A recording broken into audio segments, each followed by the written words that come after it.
Hôtel de l'Industrie, lundi 3 décembre 2018, premières assises de l'innovation. Alors, j'ai le plaisir d'avoir à mes côtés Madame la députée, La République En Marche, qui nous fait l'honneur d'être présente dans la deuxième table ronde.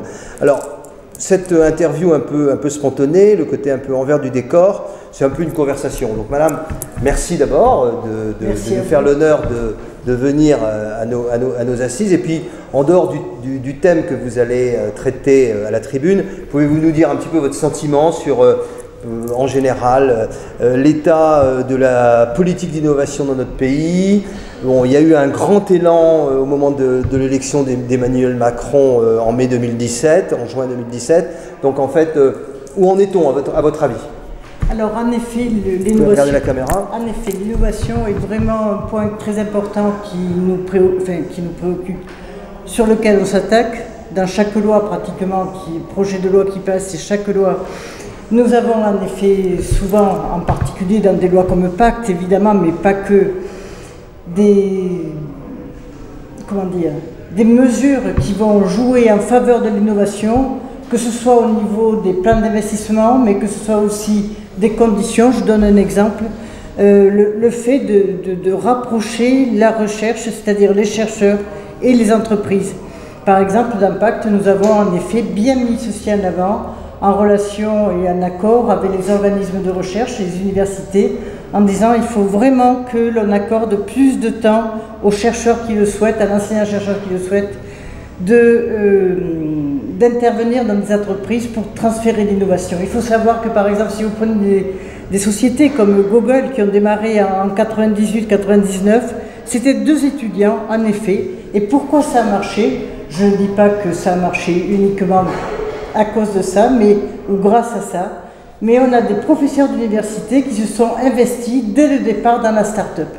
Ça, c'est fondamental. C'est-à-dire que les jeunes ou moins jeunes qui se lancent, les start-up qui se lancent, soient en relation étroite avec le milieu de la recherche, le milieu de l'enseignement supérieur.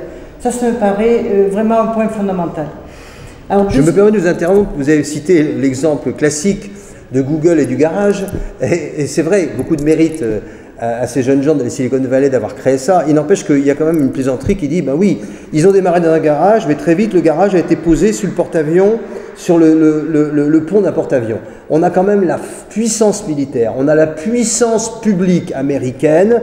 Les Américains sont des libéraux apparemment, mais en fait, ils sont assez keynésiens. Et aussi, on a l'engagement de l'État. Alors vous, en tant que député, vous représentez un peu l'État. Donc bien sûr, je comprends ce que vous me dites. Partenariat entre le monde universitaire, je pense que vous en venez du monde universitaire d'ailleurs, le monde universitaire et le monde de la création d'entreprises, bon c'est vrai, mais en même temps il y a quand même aussi, et c'est un peu le thème de nos assises, le poids du financement, le poids de l'engagement de l'État, enfin, vaste débat. Alors oui, en effet, disons ce dont je vous ai...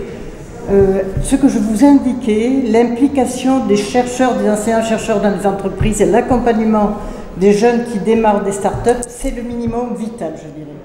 Ensuite, si on veut passer au stade supérieur, vous avez raison, il faut de l'investissement. Et là, dans le programme en effet actuel, nous avons quand même un plan d'investissement énorme sur l'innovation qui se traduit à milliards, qui va accompagner pendant tout le mandat les startups, l'évolution des entreprises. En effet, ça c'est important parce que sinon on a tout un tas de petites startups, on est assez bon là-dedans. Mais le problème, il faut qu'elles passent au stade supérieur et il faut les accompagner en ce sens-là, je suis d'accord avec vous. Mais je pense que vraiment, les mesures qui sont prises vont en plein dans ce sens-là. Eh bien écoutez, Madame députée, merci beaucoup et la France a besoin de relever tous ces défis. Merci. Oui, en effet. Merci beaucoup à vous. Au revoir.